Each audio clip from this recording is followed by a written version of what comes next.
교과서는 316. 교과서는 316페이지. 제목이 뭐라고 되어 있습니까? 부동산 투자로.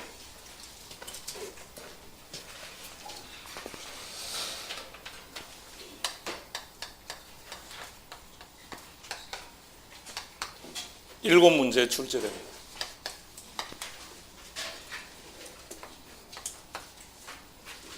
투자론에서 첫 번째 다루어야 될 내용이 우리가 투자를 한다면 어디에 투자를 하는 겁니까?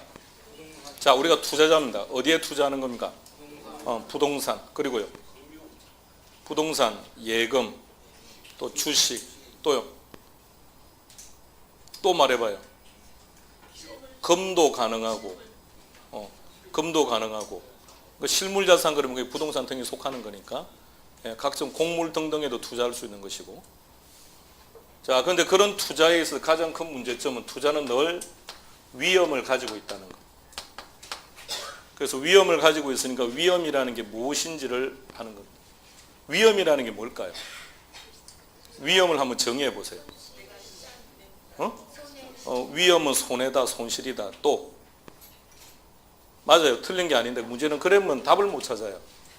그럼 문제는 그렇게 보기는 그렇게 안 나오니까.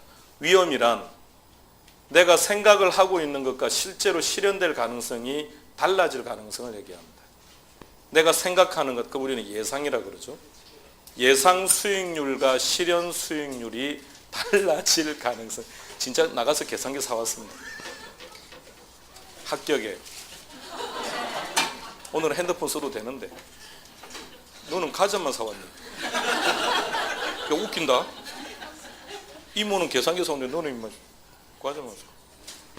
자, 투자의 위험. 자, 지금 여러분들은 올해 10월 달에 보게 될 공인중개사 시험을 합격할 거라고 예상합니까? 안 좋을 거라고 예상합니까? 응? 안 좋을 거라고 예상하면서 앉아있다면 이거는 또라이죠. 그런 거 아닌가요? 그건 또라이 아닌가요? 안 될 거라고 생각하는데 어떻게 앉아있습니까? 합격할 거라고 생각하죠? 실제로도 그렇게 될까요? 그러니까 지금 이제 우리가 예상하고 있는 것은 난 합격할 거야 라고 생각했는데 만일에 10월달 시험에서 결과가 안 좋을 가능성, 그걸 뭐라 한다고요? 위험. 그러니까 뭐라고 정의한다고요? 예상과 결과가 달라질 가능성. 시작. 예상과 결과가 달라질 가능성. 시험 문제는 그렇게 나와요. 그러니까 시험에서 조금 더 정확하게 놓으면 예상 수익률과 실현 수익률이 달라질 가능성을 말한다는 거예요. 통계학적인 정의인데 그렇게 쓰는 겁니다. 위험이라는 개념과 이제 수익이라는 개념을 공부하는 겁니다. 이게 첫 번째 해야 될 내용. 자, 두 번째 해야 될 내용이 지렛대 효과입니다.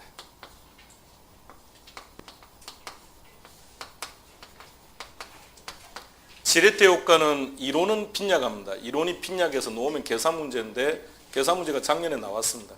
물론 한 문제로 놓은 것은 아니고 보기 중에서 나왔는데 어쨌든 작년에 계산 문제 하나 나와서 상대적으로 가능성은 조금 떨어졌다고 보시면 될 것 같습니다. 세 번째는 포트폴리오. 제목이 뭐라고요? 포트폴리오가 뭔가요? 여성 구두 브랜드 중에 포트폴리오가 있지 않았나요? 예. 그때 그건 무슨 뜻이었을까요? 그럼 그냥 개념 없이 포트폴리오 용어를 쓴 것이고. 또 어디서 포트폴리오 이런 말 쓰던가요? 예? 그러니까 물론 경제학적으로 분산 투자인데 다른 쪽에서도 다른 용어로 쓰기도 합니다. 자, 이걸 공부하고요. 결국 두 가지는 같아요. 지렛대 효과와 포트폴리오는 관점의 문제라서 동일한 내용이에요. 그래서 한 해 얘가 놓았다면 그 다음에 얘가 놓고 막 이렇게 되는 얘기입니다. 그럼 이제 올해 가능성이 이쪽이 더 높다는 뜻이겠죠. 네 번째 해야 될 내용이 화폐 시간 가치입니다.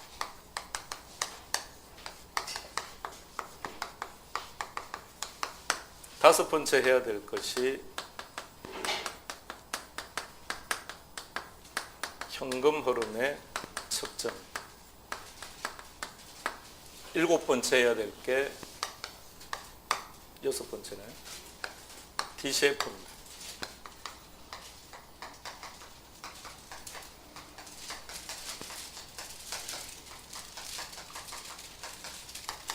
제목 뭐라고요? 7번째가 어림셈법이라고. 7문제가 출제된다고 했으니까 그냥 각각 한 문제씩이라고 보면 되겠네요. 자, 이 중에서 계산 문제가 언급될 수 있는 파트는 지렛대 효과도 계산 문제가 나올 수 있고요.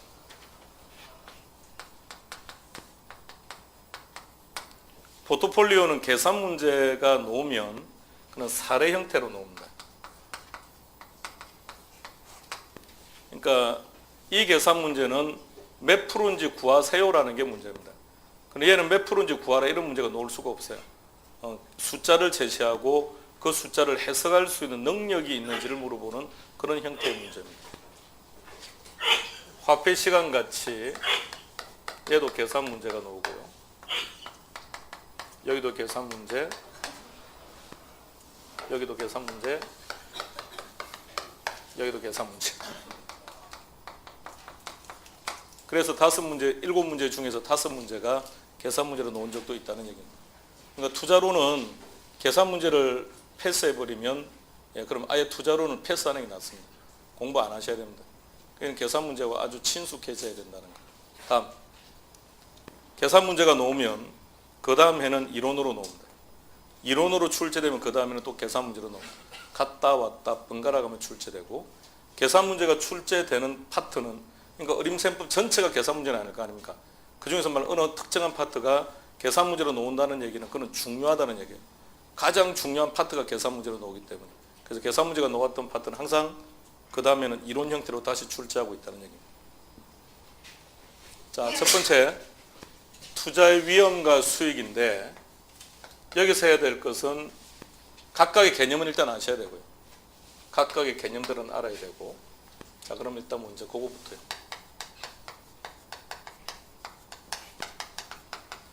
측정 지표라고 말합니다. 측정 지표인데 우리는 그냥 동의어처럼 쓸 거예요. 가령 위험을 측정하는 지표가 이렇게 말합니다. 뭐라고 한다고요? 분산. 분산이 무슨 말이죠? 흩어져 있는 것. 흩어져 있다고요. 그러니까 이렇게 해요. 생각해봐요. 학력고사 세대였습니까? 아닌 걸로 가만히 있으면 그는 수능 세대가 되는 줄 아십니까? 상당수가 학력고사 세대 아니신가요? 선지원했습니까? 후지원했습니까? 선지원입니까? 그럼 선지원 했을 때가 나이가 더 많은 겁니까? 후지원이 나이가 더 많은 겁니까? 그러면 후지원 했을 때를 생각하세요. 선지원도 마찬가지고. 그때는 어떻게 학교를 우리가 지원했습니까? 모의고사 성적 등을 근거로 해서 이렇게 했죠. 그럼 그때 한번 생각해 보세요. 선생님께서는 뭐라고 하던가요? 모의고사 성적 중에서 제일 안 좋은 성적을 제시하면서 너가 원하는 이 대학은 안 되니까 낮추어서 쓰라고 하죠. 나는 어떻게 제시합니까? 가장 높았던 점수를 제시하죠. 그죠? 근데 그 둘의 편차가 어떻던가요? 크던가요? 크면 이제 위험한 거죠. 그 편차가 적어야 좋다는 겁니다. 가장 높은 점수가 90, 가장 낮은 점수가 60. 편차가 너무 큽니다. 엄청난 위험을 가지고 있다는 거예요. 최고점 90, 최저점 85. 안전하다는 뜻입니다. 분산. 다른 말로 바꾸면 방금 편차 그랬죠. 편차. 근데 앞에 단 하나 더 붙여서. 뭐라고요? 우리는 동의어처럼 쓸 거예요. 이것도 시험 문제입니다. 위험이란 예상 수익률과 실현 수익률의 차이를 말하는데 이를 측정하는 지표에는 땡땡땡이 있다 이렇게 나와요. 그러니까 알아야 기억하죠. 자, 근데 우리는 그냥 얘네들을 측정 지표라고 하는 거예요. 뭐라 부른다고요? 측정 지표다 또는 뭐 척도다 이렇게 표현해요. 근데 우리는 이런 표현 무시하고 이제 동의어처럼 쓸 거예요. 자, 위험부터 갑니다. 시작. 위험, 분산, 표준 편차. 시작. 기억 좀 합시다. 제가 시험 문제가 아니면 안 할 겁니다. 시험 문제이기 때문에 지금 하라고 하는 겁니다. 수익, 기대값 또는 평균. 역시 동의어처럼 쓸 겁니다. 측정지표인데 수익부터 갑니다. 시작. 수익 기대값 평균. 시작. 암기 좀 해놓읍시다.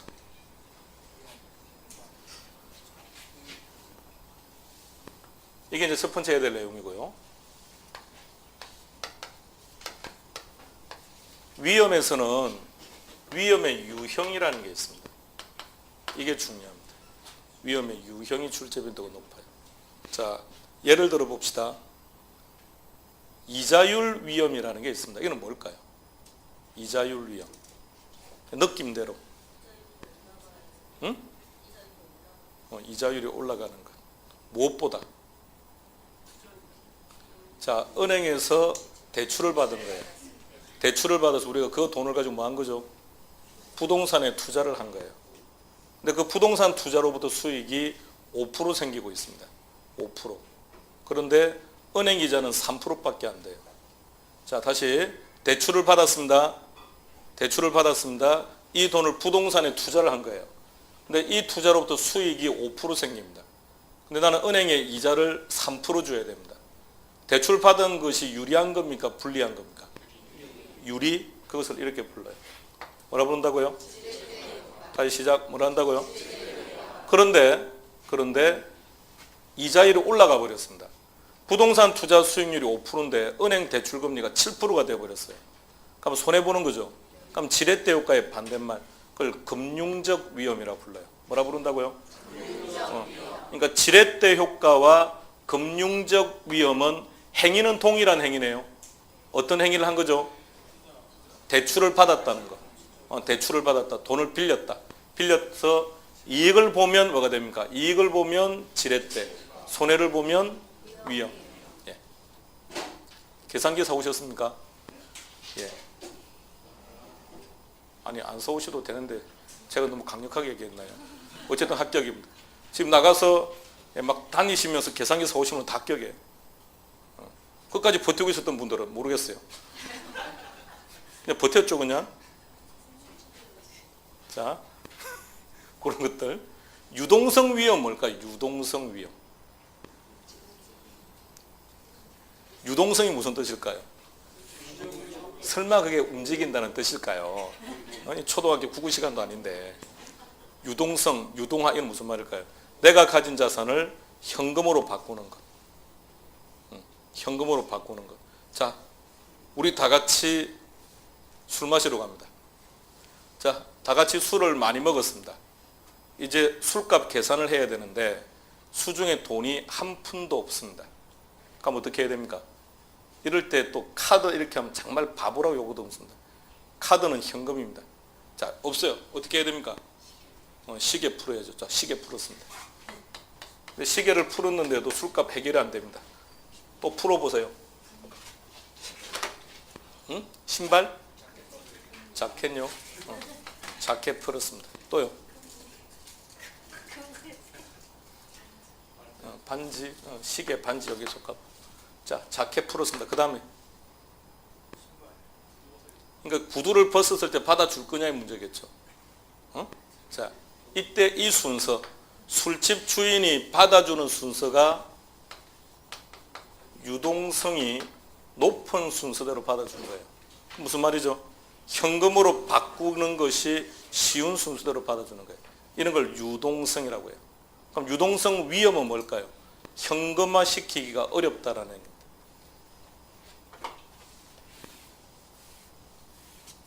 자, 가지고 있는 아파트 팔아서 현금화 시키는 게 쉽다, 어렵다? 일반적으로 쉽다. 그럼 쉽다고 전제합시다. 근데 지금 부동산 경기가 불황입니다. 그럼 내놓아도 잘 안 팔리죠. 그럼 이때 이것을 뭐라 부른다고요? 유동성 위험. 그래서 위험의 유형들이 중요합니다. 위험에서. 그럼 수익에서는 뭐가 중요하냐? 수익에서는 수익의 종류가 있습니다. 주로 보면 수익률의 종류와 관련된 것들이 나와요.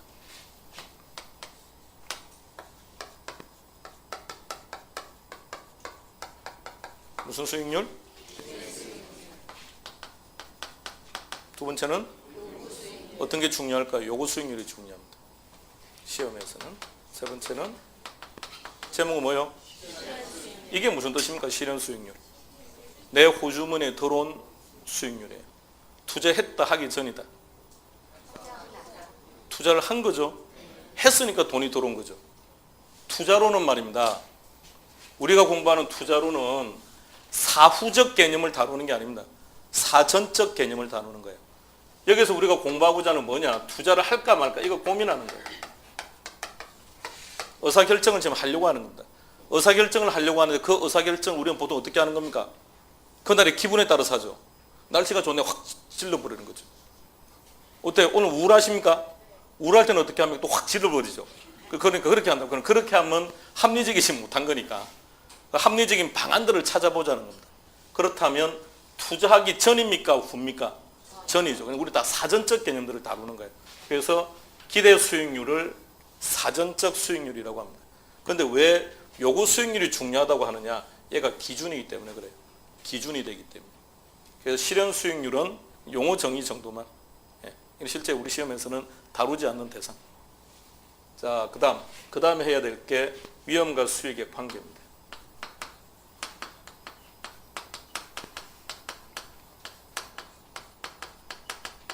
그리고 위험 관리 방법이라는 게 있습니다. 분위기상 위험 관리 방법이 가장 중요한 것 같네요. 네, 얘네들입니다. 한 문제. 근데 이건 전부 다 이론입니다. 단순 암기입니다. 단순 암기니까 단순히 암기만 하면 답을 찾을 수 있습니다. 쉽다 어렵다? 쉽다고요? 암기할 수 있다 없다? 그게 문제인데. 그게 그러니까 단순 암기라고 했으니까 암기가 되어야 맞출 거 아닌가요? 그러니까 이쪽은 상대적으로 투자론 전체에서는 가장 평이한 파트입니다. 그러니까 암기만 하고 있으면 답을 쉽게 맞출 수 있는 그런 파트입니다. 이쪽은 이론도 있고 계산도 있는데 별로 다룰 만한 게 없습니다. 이론이 아주 가벼워요. 지렛대 효과 예를 들어 보세요. 11월 달에 하셨던 분들 전세 끼고 집 사는 경우 이게 전형적인 지렛대입니다. 그것도 기출 지문이고요. 원담 고정이니까 이론 자체가 빈약해요. 이론이 빈약하니까 출제하면 그냥 계산 문제 형태로 출제하는 게 일반적이고 전체 투자론 쪽에서 출제 빈도는 떨어집니다. 작년에 계산 문제가 나왔기 때문에 별 의미가 없을 것 같고 그렇다면 지렛대 효과는 이제 한 문제로 출제되는 빈도는 많이 떨어져요. 대신에 지문 하나로는 항상 나온다고 보시면 돼요. 그러니까 기본적 개념은 알고 계셔야 되는 겁니다. 다음에 포트폴리오로 들어갑니다. 여기서는 목적을 알아야 돼요.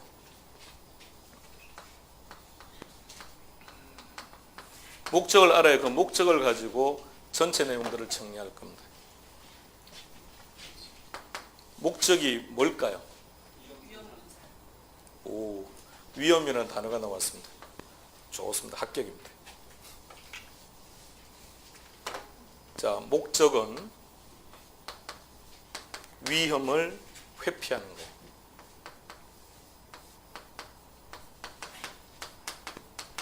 자, 그래서 위험을 회피해서 그 다음 어떻게 하자고요? 그래요. 수익을 얻자는 거죠. 수익을 극대화시키자는 거 아닙니다. 그런 분산 투자의 개념이 아니고.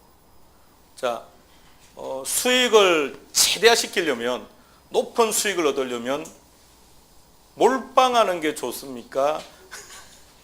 분산하는 게 낫습니까? 몰빵이죠. 이제부터는 우리 나가서 몰빵 이런 말 하기는 웃깁니다. 그 진짜 몰상식해 보이니까 그걸 집중 투자 이렇게 말하는 거예요. 전문가답게 뭘 한다고요? 집중 투자. 이쪽은요 분산 투자. 이거는 뭐라고요?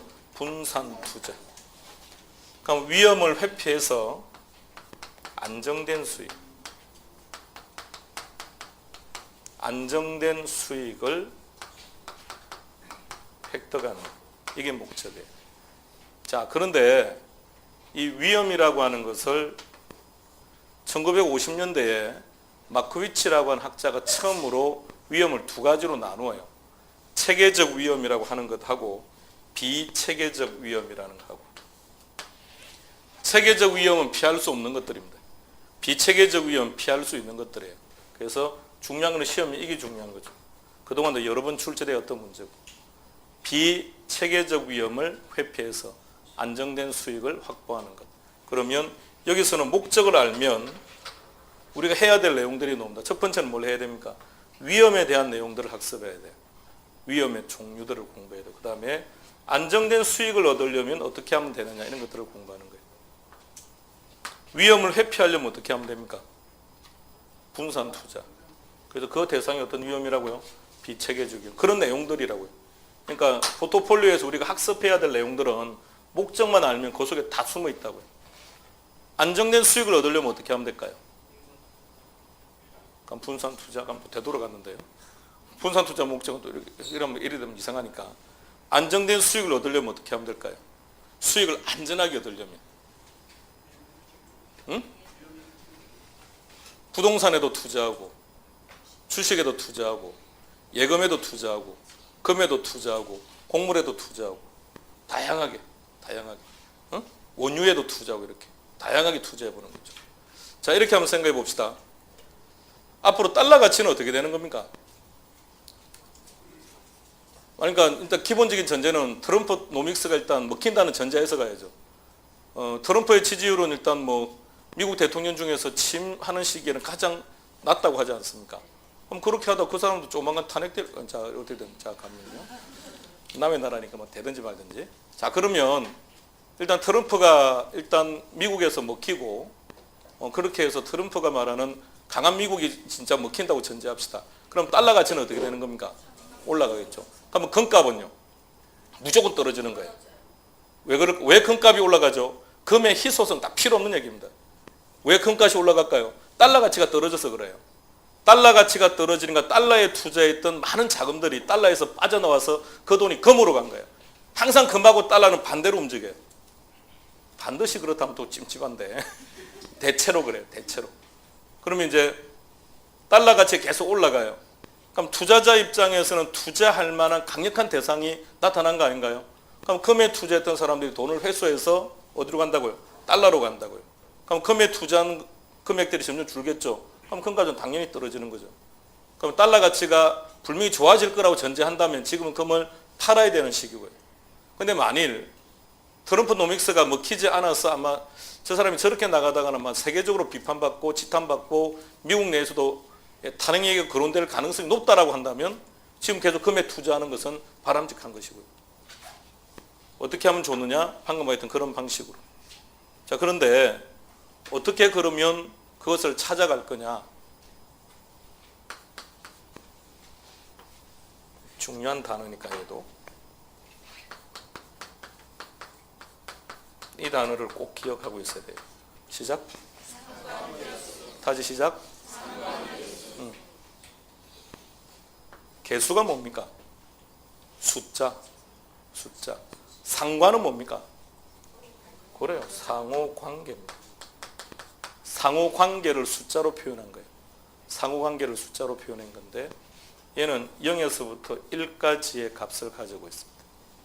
1이다. 이 말은 유사하다. 0이다. 상반된다.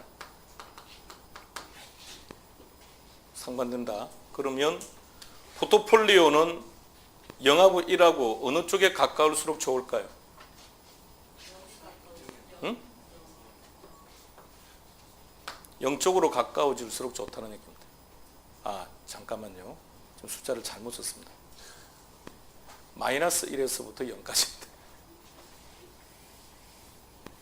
뭐 그럴 수도 있죠. 마이너스 1에서부터 플러스 1까지입니다. 마이너스 1에서 플러스 1.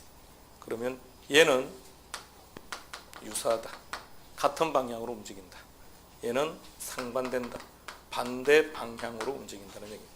그래서 상관계수는 마이너스 1로 가는 것이 마이너스 1 가까울수록 분산 투자 효과는 커집니다.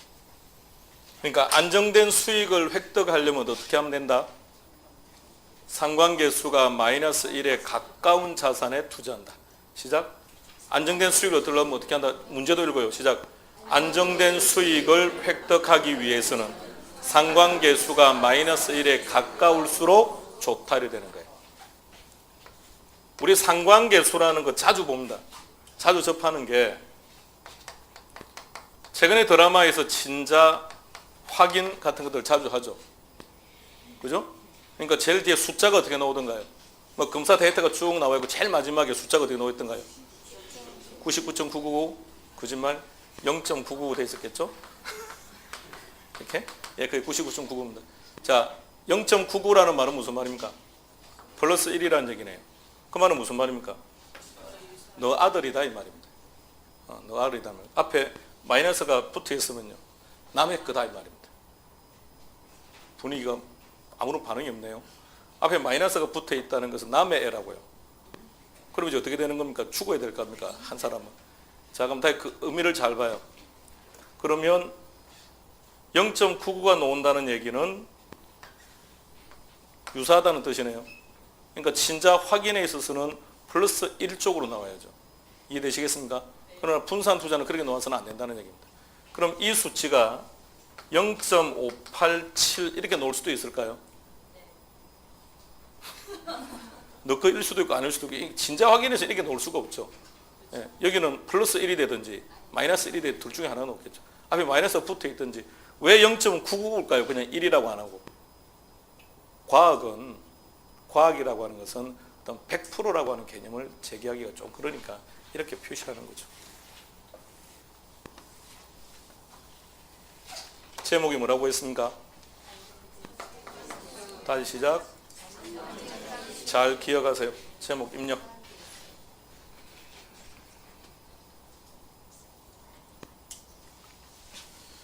화폐 시간 가치는 화폐 시간 가치 종류가 총 6가지입니다. 현재 가치 3개, 미래 가치 3개 지표들을 학습해야 되고요. 두 번째는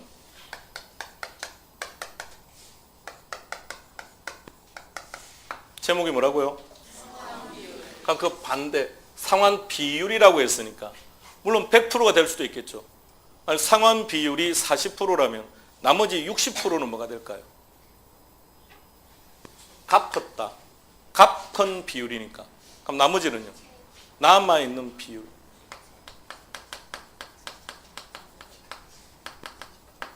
잔금 비율 이거예요. 지표에서는 그냥 용어 정의라고 보시면 됩니다. 개념만. 저당상수라는 게 있습니다. 그럼 저당상수는 어디에 사용하느냐? 감채기금이라는 것은 무엇이냐? 용어 정의 정도만, 그 개념 정도만 알면 돼요. 그리고 이쪽이 조금 난이도로 높긴 한데 이쪽이고. 그러니까 이 지표들의 산식들을 이용해서 계산 문제 푸는 문제 이렇게 나옵니다. 다음 현금 흐름의 측정. 기억납니까? 소득이득, 자본이득 이렇게 했는데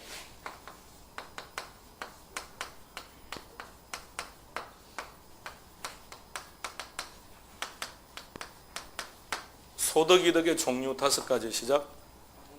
가능조소득, 유효조소득, 순영업소득, 세전현금수지, 세후현금수지. 여기는 너무 중요하고 출제빈도가 너무 높아서 뭐가 중요합니다라고 이렇게 열거를 못하겠습니다. 여기서 10문제 나온다고 했으니까 잘 기억하고요. 다음 6번 제목 뭐라고 했습니까? 첫 번째 해야 될 내용 각각의 의. DCF의 종류가 뭐뭐 있던가요? 순형가법, 내부수익률법, 수익성 지수법 3가지예요. 그 3가지 각각의 개념.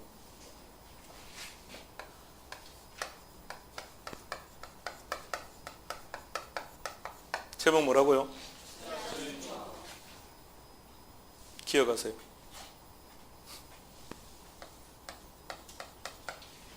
기준이 되는 근거라는 얘기입니다. 근데 주로 시험은 부닥다리 표현이긴 한데도 여전히 이렇게 나옵니다. 투자 증거 이렇게.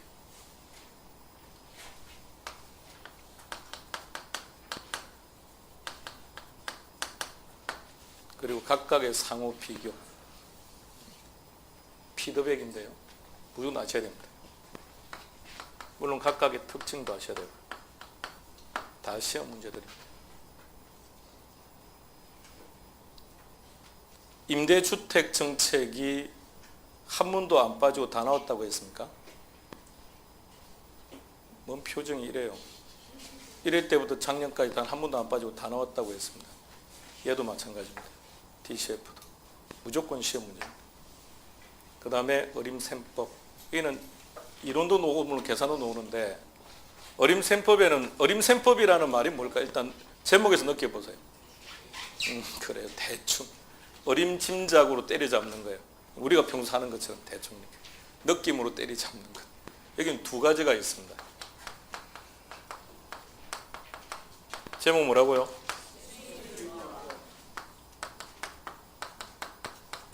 그 다음 제목은요? 이 두 가지입니다. 이 두 가지 이론, 각각의 개념, 그리고 계산 문제 이것밖에 없어요. 그런데 얘네들을 하고 나면, 소득이득을 하고 나면 자연스럽게 알게 됩니다. 다 저기와 관련된 내용들이라서 그게 중요하다는 얘기입니다. 전체가 7문제라고 했으니까 하나하나 이렇게 보면 되는데 그렇게는 출제되지 않고요. 얘가 2문제 나옵니다. 2문제가 나온다는 말은 무조건 이론 하나, 계산 하나 이 말입니다. 2문제가 나오고 얘도 무조건 2문제가 나옵니다. 그러면 나머지 파트에서 어딘가 출제가 안 된다는 뜻이겠죠. 자, 그렇게 해서 투자론 정리하고 교재 가보겠습니다. 316.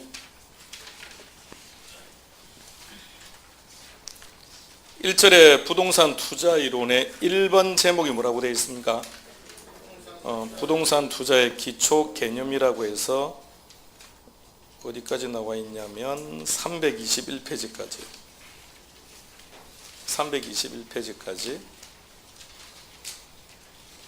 보셔도 되고 안 보셔도 되는데 본다면 언제 보느냐? 투자론 전체가 끝나고 난 다음에 보셔야 됩니다. 뒤에서 다루는 모든 내용들을 함축적으로 앞에 다 정리를 해뒀기 때문에 그냥 그 부분을 먼저 볼 수는 없어요. 힘들어서. 나중에 다 끝나고 난 다음에 여러분들이 각자 알아서 보시기 바랍니다. 322페이지 2번 제목 뭐라고 되어 있습니까? 투자의 위험과 수익이라고 그러죠. 칠판 보시면 첫 번째 나와 있을 겁니다. 부동산 투자의 위험과 수익이라고 되어 있습니다. 가령 위험의 갈로 1번의 개념 보세요. 개념. 동그라미 2번 위험이란 찾았습니까? 네. 그 다음부터요. 시작. 수도 부동산 투자에서 자, 그 다음부터 예상부터요. 시작. 가능성까지 체크합시다. 그게 위험의 가장 정확한 통계학적인 경제학적인 정의입니다. 달라질 가능성이고 그래서 갈로 2번 내려가니까 뭐라고 되어 있습니까? 척도라고 되어 있습니까? 동그라미 2번 두째 줄 어떤 단어가 보입니까? 아니 두째 줄에 두째 줄 표준 편차 또는 분산 보입니까? 동그라미 1번의 두째 줄 분산 동그라미 표준 편차 동그라미 그 둘이 뭐 하는 거라고요? 위험을 측정하는 지표라고요. 위험이 얼마입니까? 물어보면 위험은 23%입니다. 이렇게 말할 거 아닙니까? 50%가 위험이에요. 이렇게 말할 거 아닙니까? 그 위험은 뭐를 가지고 측정한다고요? 표준 편차와 분산.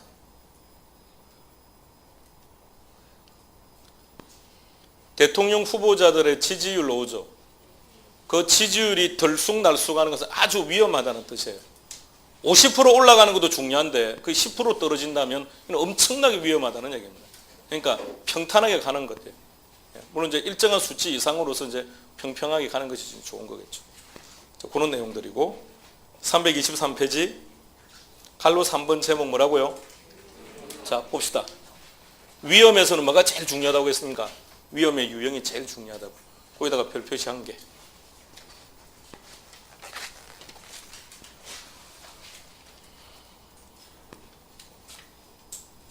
(325페이지) 가볼까요?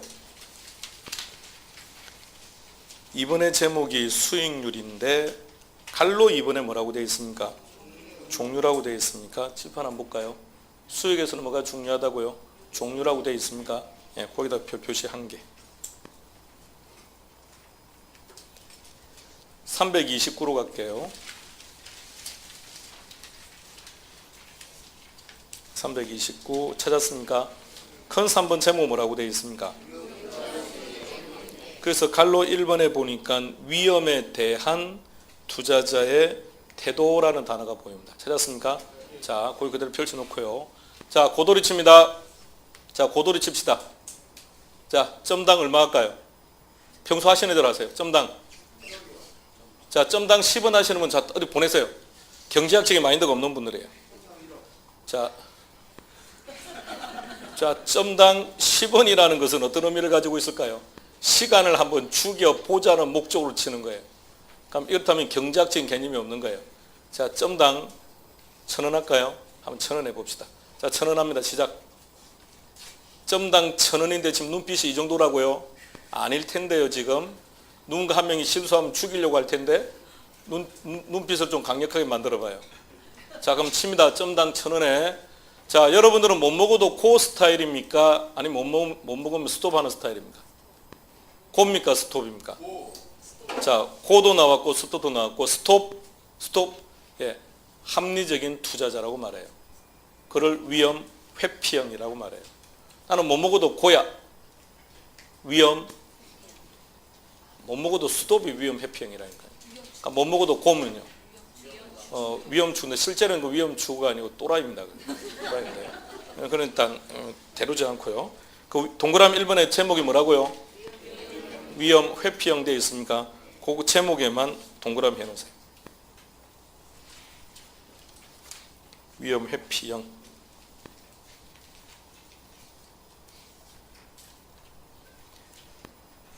위험 회피형이라는 글자 바로 위에 갈로 1번으로 다시 한번 올라가 볼게요.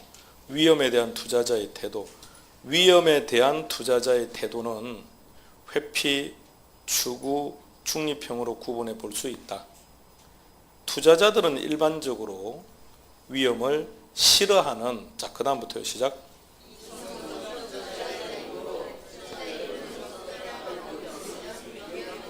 왜 시험 문제는 위험 회피형만 나오는지 아시겠습니까? 모든 이론 전개는, 우리가 여기서 하는 모든 이론 전개는 위험 회피형을 기본 전제로 하고 있어요. 위험 선호형이 되어버리면 모든 이론 체계는 다 깨어져 버립니다. 왜 위험 회피형이 기본 전제일까요? 방금 거기 적혀있네요. 뭐라고요? 이성적인 인간이라고요. 이성적인 사람이라고. 합리적인 인간이라고요. 이성적인 인간이고 합리적인 인간이라서 그래요. 자, 그러면 위험 회피형이 무슨 뜻일까요? 위험하면 투자하지 않겠다는 뜻이 아닙니다. 위험하면 할수록 어떻게 한다는 뜻일까요? 더 많은 수익을 보장해 주지 않는다면 나는 투자하지 않겠다, 이런 뜻입니다. 나의 위험이 커지면 그거에 비례해서 더 많은 수익을 달라고 요구하는 자, 이걸 뭘 한다고요? 위험 회피형, 이렇게 합니다. 그걸 위험 회피형. 그러니까 위험 선호형은 뭘까요? 이 투자자는 위험에는 별로 관심이 없습니다. 뭐만 보는 거죠? 수익만 바라봐요. 수익만. 자, 엘리베이터 산에 엘리베이터 그런 개론이 안 오잖아요. 자, 올라갑시다. 거기에 올라가시는 분들은 목적이 뭘까요? 거기 올라가면 돈을 벌까요? 아니요, 돈 버는 분만. 어몽길 같은 그런 분들은 그 올라가면 다 돈입니다. 그 기업에 다 스폰서를 대고 있으니까요. 예, 성공하면 돈을 많이 받는 거죠. 예, 그런 건데 이제 일반적인 경우는 그거는 무시하고요. 자, 높은 산에 올라가시는 분의 목적은 뭡니까? 성취감, 또요. 희열, 자기만족, 경제학적으로 본다면 비합리적인 인간입니다. 비합리적인 인간 아닌가요? 그렇게 그는 목숨을 담보해야 되는 거 아닌가요? 그렇다면 성공했을 때는 어떻게 해야 됩니까? 엄청난 수익을 달라고 요구해야죠. 그런 자가 위험 회피형 투자자라고요. 그런데 위험 선호형 투자자는 내가 거기에 올라갔을 때 혹시 잘못됐을 때는 생명에도 문제가 생길 수 있다는 것은 무시하고, 올라갔을 때 돈 100만 원 줄게, 꼭 100만 원 보고 투자하는 자, 그게 위험 선호형이에요. 혹시 중개사 자격증을 따면 남편께서 차를 바꿔준다는 말 때문에 공부하신 분이 있습니까? 그런 분을 합리적으로 봐야 될지 그거는 생각해 볼 문제예요. 혹시 그런 얘기 듣고 하신 분은 없나요? 그래서 학교 가면 사줄까요? 자, 329페이지 위험 뭐라고요? 회피형 그 단어만. 그 다음 332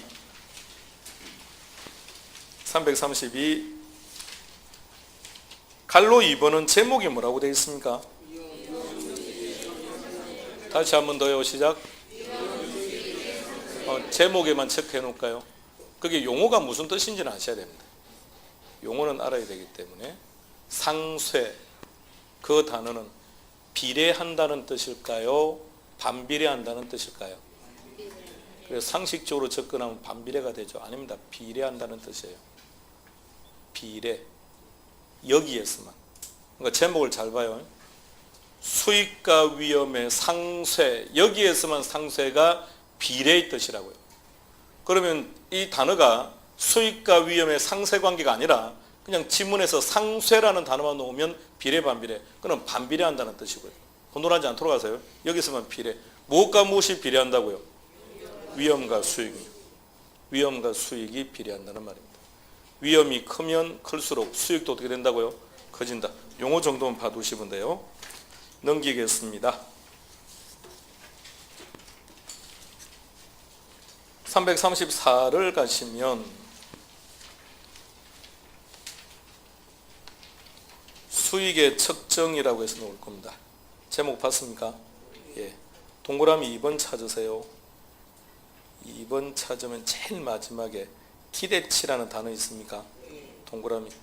기대치나 기대값이나 같은 얘기니까. 그리고 밑에다가 이 단어 하나 더 씁시다. 평균. 그리고 이게 뭐라고요? 수익. 그래서 우리는 그 세 가지를 동의어로 처리하는 걸로 합시다. 다음 아래로 내려가시면 위험의 측정에서 동그라미 3번 분산 동그라미 표준 편차 동그라미. 표준 편차의 제곱 이런 건 몰라도 괜찮아요. 수학적 의미는 그렇습니다. 근데 우리는 그런 거 신경 쓸 필요 없고 분산 동그라미 표준 편차 동그라미. 그래서 걔네들이 위험이라는 것만 아시면 돼요. 넘기겠습니다. 337페이지 찾으세요. 큰 2번 제목이 뭐라고 되어 있습니까? 위험의 관리 방법입니까? 별 표시한 게.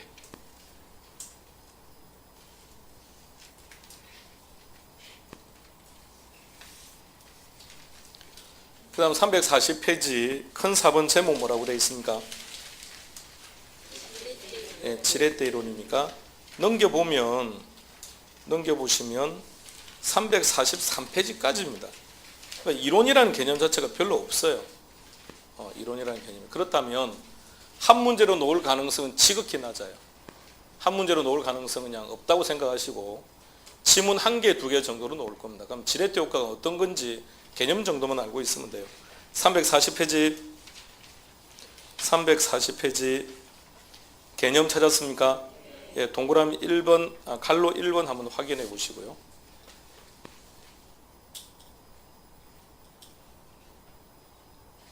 왜 갑자기 거기서 물리학이 등장하느냐? 거기서 따왔기 때문에 그래요.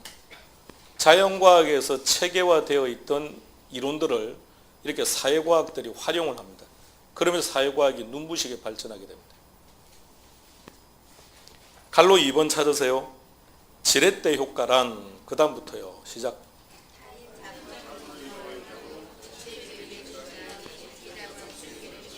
자, 그 전체를 다 체크하지 말고요. 방금 읽으신 것을 몽땅 다 암기하시면 괜찮아요. 근데 암기 안 되는 거 아닙니까? 그죠? 암기 안 되죠? 방금 읽으신 걸 다 암기할 수 있나요? 안 되지 않습니까? 세 글자만 넘어가면 안 되는데. 그래서 일단 거기서 키워드 2개만 찾아낼게요. 제일 중요한 단어 찾아요. 제일 중요한 거. 타인, 자본, 동그라미. 이꼴, 부채. 이꼴, 부채. 즉 부채가 없으면 지렛대는 성립하잖아요. 부채가 있어야만 지렛대가 발생합니다. 그 다음에 하나 더 찾으세요. 자기, 자본, 수익률, 동그라미. 따라 지렛대 효과의 정의가 나온다면 그 단어 2개가 있어야만 지렛대입니다. 자, 지렛대 효과입니다. 시작. 타인, 자본, 자기, 자본, 수익률. 시작. 타인, 자본, 자기, 자본, 수익률. 그러면 왜 전세를 안고 사면 그게 지렛대라고 그러죠. 예. 전세를 안았다. 그 전세가 내 돈이 아니라고요. 그게 남의 돈이라고요. 그러니까 타인 자본을 이용해서 자기 자본 수익률이 증가하는 것. 자, 3번 가볼게요. 3번을 읽어보시고 제일 중요한 단어 찾아보세요. 오케이. 지분 투자액 동그라미. 그게 제일 중요한 단어예요. 갈로 3번이라고 했는데 340 방금 2번 받고 이제 3번 받다고요. 자, 그거만 딱 일단 기억해 놓으세요. 343페이지 가볼까요? 343페이지 5번 제목 뭐라고 되어 있습니까? 포트폴리오입니까? 자, 동그라미 1번 둘째 줄 찾으세요. 여러 개 자산에 분산 투자하여 그 다음 나옵니까? 비체계적부터 들어갈게요. 시작. 획득까지 체크합니다. 그래서 키워드 2개 잡아요. 첫 번째, 비체계적 위험 하나. 두 번째, 안정된 수익 하나. 안정된 수익 하나. 왜 결합 편익이라는 단어를 썼느냐 그러면 전문 용어라서 그래요. 결합. 분산 투자 자체가 여러 자산에 분산했기 때문에 결합이라는 뜻입니다. 이건 좀 더 간단히 갑시다. 안정된 수익. 자, 그거 방금 체크하신 거 한 번 더 기억합시다. 그러니까 분산 투자하면 일단 그 단어가 빨리 좀 나오면 좋아요. 분산 투자다. 그럼 첫 번째 뭐라고요? 아, 비체계적 위험을 제거하는 게 목적이구나. 그랬어요. 안정된 수익을, 그러니까 수익을 많이 얻자는 게 아닙니다. 높은 수익을 얻자는 게 아닙니다. 안정된 수익을. 1월달 월급 1,000만 원, 2월달 월급 100만 원, 3월달 월급 3,000, 4월달 200 이렇게 받는 게 좋은지 500, 500, 500을 받는 게 좋은 건지. 그러니까 어떻게 클 수 있습니까? 100만 원 받다가 3,000 받고 하면 이게 더 클 수는 있죠. 수익 자체는. 그러나 그것보다는 그냥 500, 500, 700, 700 이렇게 받는 게 좋다 이 말이죠. 그래 뭔가 예측도 가능하고 미래를 어떻게 대비할 건지도 가능할 거 아닙니까? 100도 오르고 3,000도 오르고 이래버리면 예측이 곤란하죠. 그게 분산 투자. 한 장 넘깁니다. 344. 큰 2번 제목 뭐라고 되어 있습니까? 별 내용도 아닌데도 시험에서는 여러 번 나왔습니다. 별 표시 1개. 넘깁니다. 큰 3번 제목 뭐라고 되어 있습니까? 별 표시 1개. 포트폴리오 효과 별 표시 1개 해놓고 오른쪽 보시면 그래프가 하나 보일 겁니다. 그 그래프 가지고 모든 설명 다 할 겁니다. 그 그래프를 기억하시면 될 겁니다. 다음 350페이지 가세요. 350페이지 찾았습니까? 예, 제목 뭐라고요? 예, 화폐 시간 가치. 355. 표 나와 있습니까? 그 표가 앞에 나와 있는 모든 내용들 그 표 안에 다 집어넣는 겁니다. 그럼 그 표만 보시면 되겠죠. 별 표시 1개. 표를 잘 구경해 보세요. 현재 가치가 3개 보이고 미래 가치가 3개 보입니다. 전체에서 6가지다. 그죠? 그래서 6개를 통칭해서 뭐라 불렀다고요? 화폐의 시간 가치라고 불렀습니까? 화폐 시간 가치라는 말을 우리는 평상시에 뭐라고 그동안 불러왔느냐? 우리는 이렇게 불러온 거야. 뭐라고 불렀다고요? 이자율. 우리는 이자율 이렇게 불렀다고요. 그것을 이렇게 말합니다.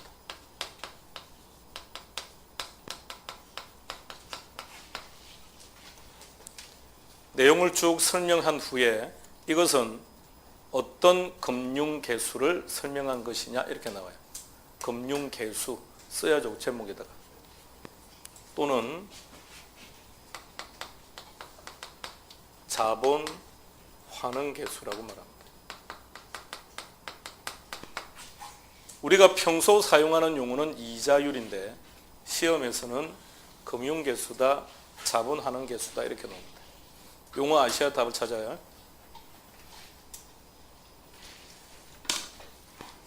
그리고 한 장 뒤로 넘겨보시면 더 보기가 있을 겁니다. 거기 제목이 뭐라고 되어 있습니까? 상환초균표. 그냥 동그라미는 해놓읍시다. 그리고 오른쪽 357 거기 제목 뭐라고 되어 있습니까? 예, 그거는 별 표시 하나 해놓습니다. 358페이지로 가겠습니다. 큰 2번 제목 뭐라고요? 예, 칠판 보니까 현금 흐름의 측정은 두 문제 나온다고 되어 있네요. 예, 그 두 문제라고 표시해놓고 허블나게 중요하다는 얘기입니다. 그러니까 현금 흐름의 측정 이런 거는 별 표시 100개입니다. 자, 갈로 1번 제목이 뭐죠? 영업 현금 흐름이라고 되어 있습니까? 자, 개념 내려가 볼게요. 뭐라고 되어 있습니까? 소득 이득이란 되어 있습니까? 소득 이득 동그라미. 영업 현금 흐름과 소득 이득은 동의어라는 사실을 알고 계셔야 됩니다. 그리고 오른쪽에 보니까 표가 하나 나와 있습니다. 표 찾았습니까? 예. 무엇이 중요합니다라고 말을 못 하겠습니다. 그 박스 안에서 문제가 전부 다 나오니까요. 박스 안에 나와 있는 그 하나하나가 전부 다 시험 문제입니다.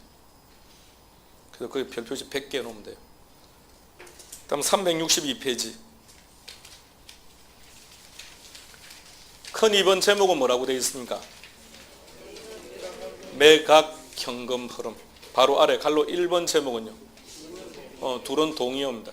그럼 일단 동의어라는 사실만 기억하시고 오른쪽에 표 하나 있습니까? 예, 그 표 체크해 놓고 365 제일 아래 제목 뭐죠? 예, 역시 별표시 100개고 두 문제입니다.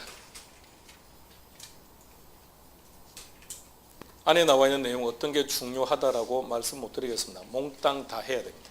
하나도 빠뜨리면 안 됩니다. 373페이지 제목 뭐라고 되어 있습니까? 어림셈법 체크하시고요.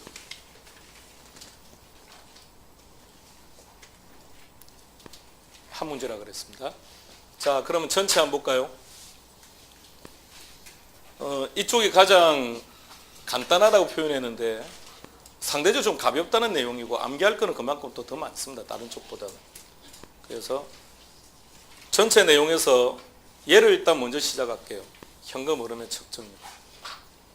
얘가 정리가 되어야 T셰프도 할 수 있고 어림셈법도 할 수 있습니다. 얘를 하는 과정에 상당수의 내용들이 같이 중복되는 내용들이 많이 나옵니다. 그래서 이걸 정리하고 나머지를 다 정리해 나가는 걸로 그렇게 할게요. 얘부터 시작할게요. 현금 흐름의 측정입니다.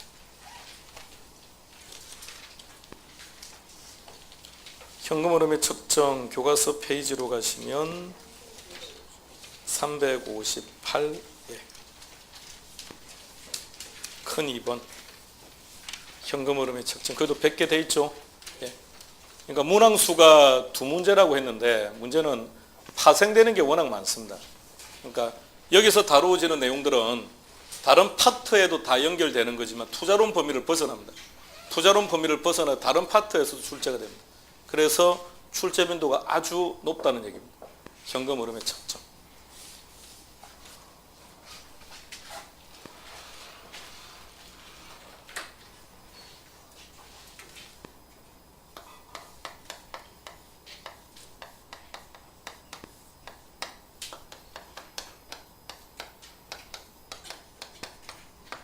(10층짜리) 상가입니다. 강남 소재입니다. 강남 소재입니다. 강남에 소재하는 10층짜리 건물은 가격이 어느 정도 합니까?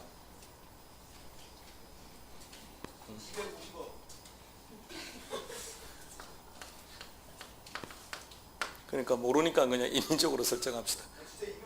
100억 하는 걸로 합시다. 100억 하는 걸로 합시다. 자, 이 상가 건물을 사기 위해서 갑돌이가 여러분 사무실을 찾아옵니다. 자, 갑돌이가 이 상가를 살까 말까 고민입니다. 여러분들이 운영하고 있는 중개사무실을 찾아왔습니다. 그래서 물어봅니다. 여러분들에게.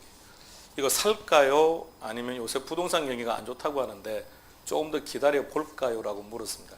뭐라고 이야기할 겁니까? 일단 사라고 해야 대화 진행이 될 테니까 자 사라고 합시다. 그럼 그 얘기를 들은 갑돌이는 그냥 오케이 하고 사지는 않을 거 아닙니까? 그럼 갑돌이는 여러분들에게 요구합니다. 투자 분석을 해달라고. 권리 분석이 아니고 투자 분석이라니까. 투자 분석을 해달라고 요구합니다. 자, 그래서 그럼 여러분들은 말을 해야죠. 뭐라고 말할 겁니까? 계산 문제를 포기했기 때문에 몰라요 이렇게 말해야죠. 그럼 여러분들은 이제 중계는 끝. 자, 그래서 이제 어쩔 수 없이 하기는 싫은데 예전에 수포했죠, 그죠? 그러나 지금부터 해야 돼요. 자, 이제 한번 해봅시다. 자, 그럼 이제 여러분들이 갑돌에게 물어볼 게 있습니다. 당신이 이 상가를 구매한다면 몇 년 정도 보유하고 있을 겁니까? 몇 년 정도 보유를 하고 있을 계획입니까? 라고 물어보는 거죠. 그러면 자, 당신이 이 건물을 사서 여기서 자기가 실험하고 있을 건 아니지 않습니까? 그럼 뭐 한다는 겁니까? 임대한다는 말이겠죠. 임대. 그러면 보유기간 동안 10년을 보유한다. 그럼 10년 보유기간 동안 임대 수익이 생기겠네요. 보유기간 동안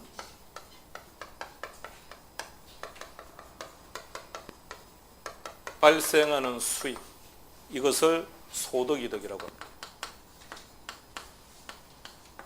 이게 소득이득의 정의입니다. 다 같이 소득이득이란 뭐다? 다시 시작. 칠판. 자, 처음 온 막둥이 보고 말을 해요. 메모하지 말고 펜 놓고.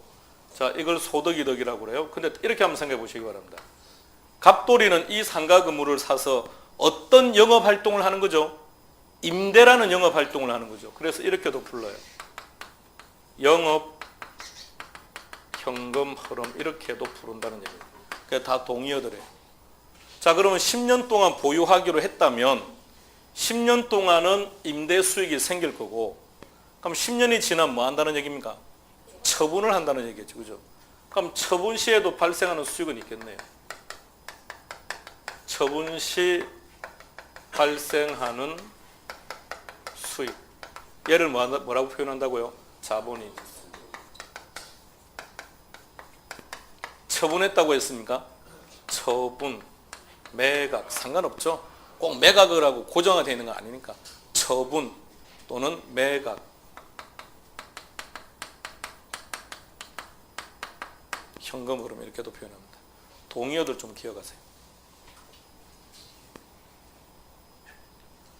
10년 동안 당신이 임대사업을 하게 되면 10년 동안 당신이 발생할 영업현금 흐름이 100억이고 10년 후에 이 건물을 처분한다면 20억의 양도차익이 예상되고, 그래서 당신이 이 건물을 사게 된다면 120억의 수익이 예상된과 동시에 당신은 100억을 투자해야 된다.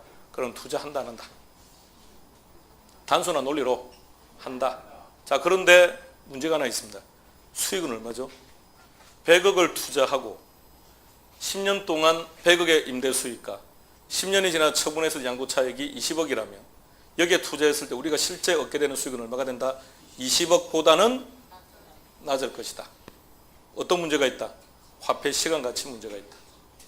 얘는 10년 동안 발생하는 수익이고 얘는요 10년 후죠.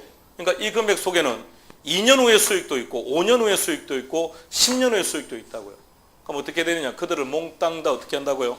현재 가치로 가지고 와야 된다. 그래서 뭘 공부하는 겁니까? 화폐 시간 가치라는 거예요. 그러니까 화폐 시간적 가치를 다루는 이유는 그래야만 미래 가치들을 현재 가치로 가져오죠. 당신은 100억에 투자하면 120억이 생긴다. 말이 안 맞아요. 100억은 언제 투자하는 겁니까? 100억은 현재 하는 거예요. 그런데 수익은 언제 생기는 겁니까? 미래에 발생해요. 그럼 단순하게 100억과 현재 금액 100억과 미래 금액의 120억을 비교해서 20억이 수익입니다라는 논리는 이건 잘못된 논리인 거니까 이때 투자자가 얻을 수 있는 수익은 최소한 20억보다는 어떻습니까? 20억보다는 무조건 적어요. 그럼 실제는 20억보다 적은 게 문제가 아니라 손실이 발생할 수도 있다는 겁니다. 그죠? 이 기간 동안 물가 상승률 등등을 반영을 한다면 그다음 투자를 안 할 수도 있다는 얘기죠. 그래서 화폐 시간적 가치를 여기에 대입하는 거예요. 이게 소득이득이고 이게 자본이득입니다. 소득이득 시작. 보유기간 동안 발생하는 수익. 그래서 뭐라 부른다고요? 영업활동 과정에서 발생하는 수익이다. 영업 현금 흐름. 흐름. 동요예요. 동요. 도로고 나가고 수지 이렇게 불러요. 시작. 그걸 뭐라고 한다고요? 그걸 뭐라 한다고요? 용어부터 일단 익숙해져야 됩니다. 시험에서 용어를 다 쓰니까. 358페이지 큰 2번 제목 뭐라고요? 현금 흐름에 측정돼 있죠. 그 뒤에다가 이걸 쓸 거예요. 요 내용을 그 제목 뒤에다가 쓰시고 쉬었다가 시작하겠습니다.